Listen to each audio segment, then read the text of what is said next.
So I recently noticed, like in any overpaint or even like in my own paintings, most of the time what I do is just making everything darker and darker in all kinds of areas of objects. Like this place remained the same, but right now I made colors in here darker. Like pretty much everything. You see this part of the robe, it became overall darker. I removed bright values from it. And that's simply because that's the only way you can paint details or fix them. The problem, in most cases, in colors and in the way you paint something, is in the values. So, the top of the hood should be the brightest part because it's the only clean red piece of cloth that is facing completely upwards. It should be the brightest. Also, it's on the very top of the character, the top point of the character. So, everything else should be darker, or the top part should become even brighter. But we can't really go much brighter. Like I could, but it would make things like ridiculously bright. It wouldn't feel like forest.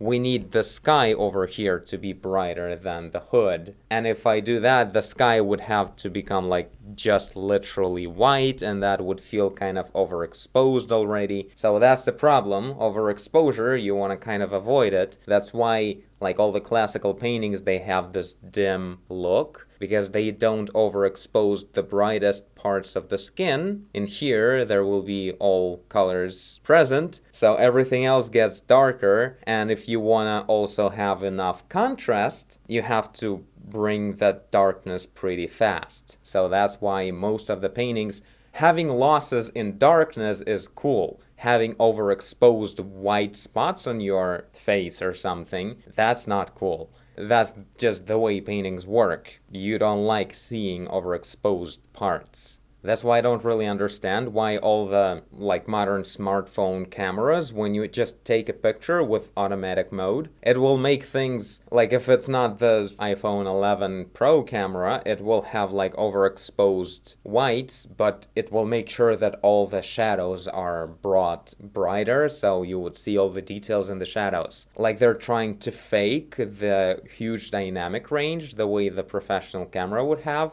But if there's a sacrifice, they choose to make it at the right point. Pure blacks are a complete no-no for them, which is kind of weird to me.